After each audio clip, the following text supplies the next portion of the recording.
Hey, welcome back to the 5 biggest mistakes vloggers tend to make when they're shooting video for their online marketing, part 2.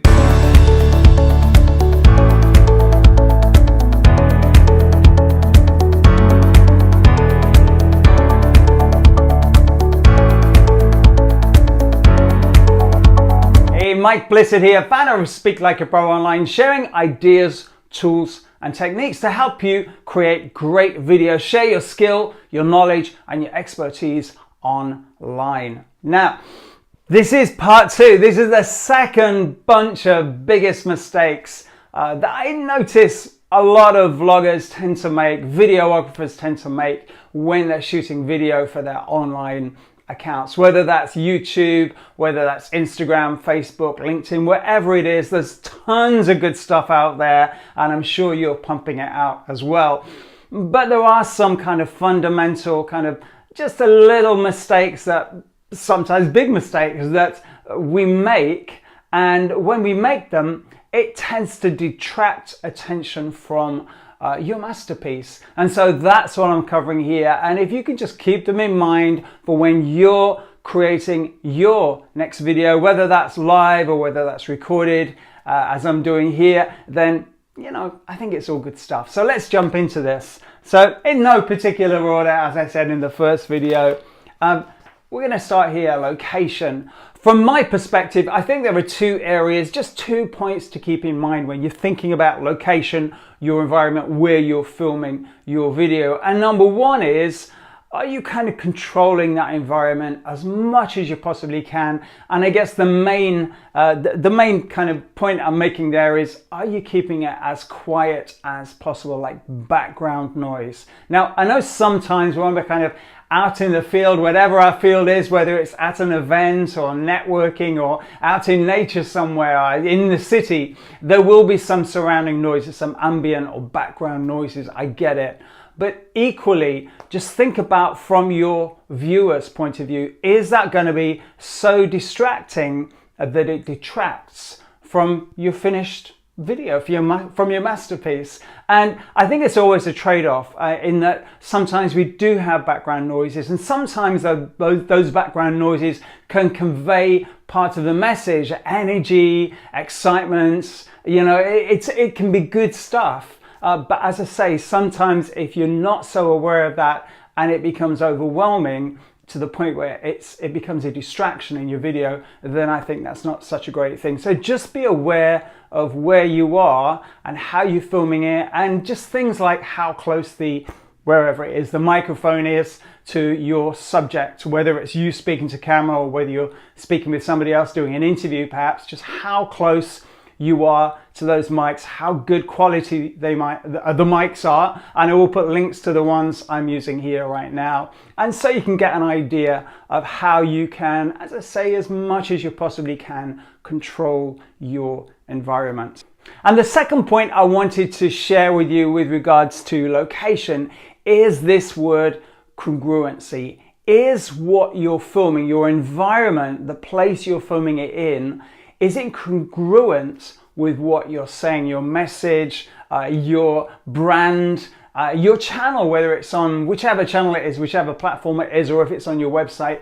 Is it all kind of linking in and supporting what you are actually talking about? For example, I'm here in my home office. I've got a flip chart today. I don't always have a flip chart when I'm talking to camera, but I think the flip chart supports on some level what I'm talking about. I've got a bookcase behind me. They've got kind of personal development, kind of businessy kind of books there.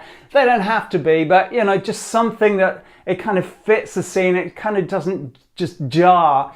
I remember I saw somebody who shall remain nameless a few years ago, and they made this business video with a business top tips, and they were in a field somewhere.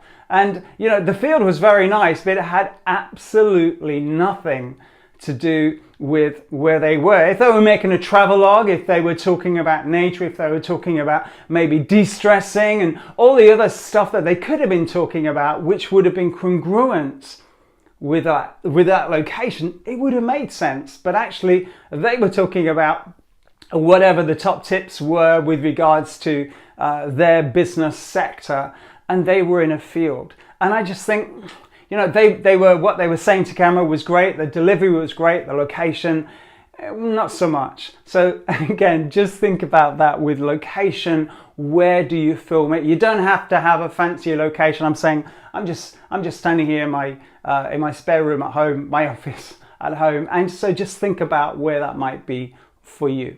Okay, so the moving on, the second biggest mistake that I notice people tend to make, or at least not address as well as they could do, is just thinking about their energy. Now, I don't mean you have to be jumping up and down and going crazy and keeping the energy high all the time, but at least be aware of where your energy is. And what I mean by that is your energy connected to your audience? Is it connected to your camera? Are you speaking into your camera? Is your energy focused to that? Or is it kind of somewhere like a little bit down or stressed? Or is it maybe a little bit all over the place because you had a wild morning or whatever?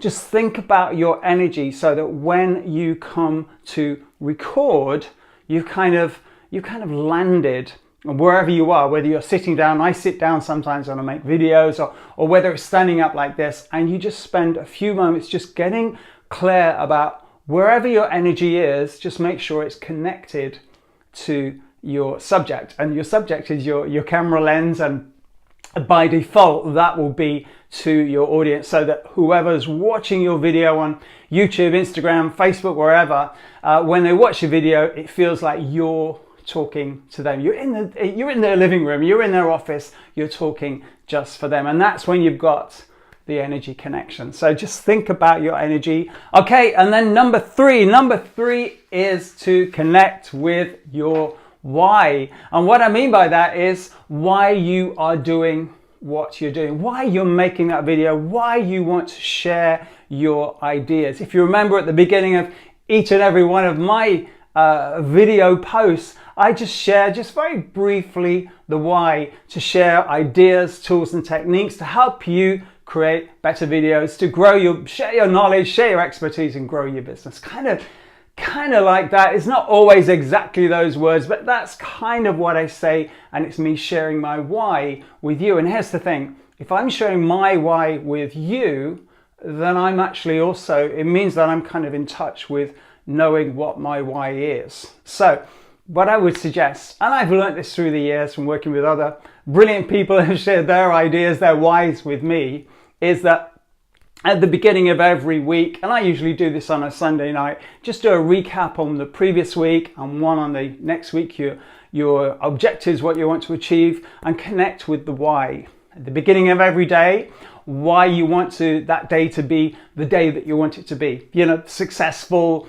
powerful, whatever you want to have happen in that day. Just connect at the beginning of the day. If you make presentations at work, in meetings, or to groups of people, or if you're a trainer or a speaker, or if you make videos like this, before you ever step on stage, before you step into that training, that meeting room, before you hit play on the camera, just have just a few moments to reconnect with the why. Why do you want to do that? Why do you want to share whatever it is you're sharing? Because the chances are, if you're kind of super clear on that, you just click back in and reconnected. So whatever kind of a day you've had to that point, however you might have been feeling, getting to that meeting, getting to that training, whatever it is, you just spend that few moments just to reconnect with your why. Chances are you're going to have a good flow of ideas, a good flow of energy, and just what you want to share with your audience. So that's what I mean by the why. Number 4 is WIIFT, which if you've ever been in a training room with me, or in a training room with me, you'll know that's what's in it for them. Now, there are two sides of this coin, and we're not going to cover the other side. The other side is what's in it for me. I think it's a good idea for you in your business to know what is in it for you, whether that's regards your newsletter, whether it's sharing videos, whether it's attending meetings, making presentations, all the rest of it. And we can make lots of other videos about that.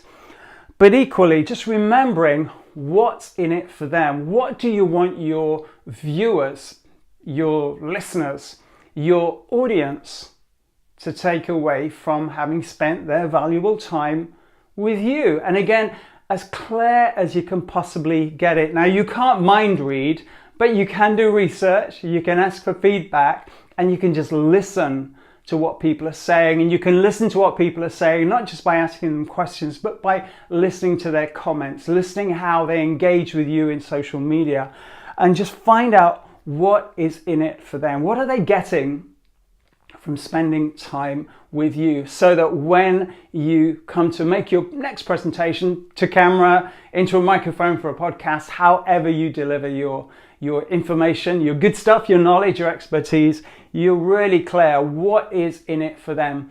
For example, my intention for you with sharing some more of the biggest mistakes I notice is that when you make your videos, you're less likely to make those mistakes and more likely to make great video. And I think that's fantastic. That's the reason I'm doing it. That's my what's in it for you with making these videos, and particularly this one today. And then finally, number 5, there we go, story, narrative. What is the story behind why, and again, all these are kind of linking together, why you're doing what you're doing. What is your story? What brings you to do this? And how do you share that? How do you weave that in with the video you're making today? For example, when you're reading a novel, you might read a chapter, you might read a particular scene within a chapter. You might read the kind of opening statement that sets the scene for that part of the chapter.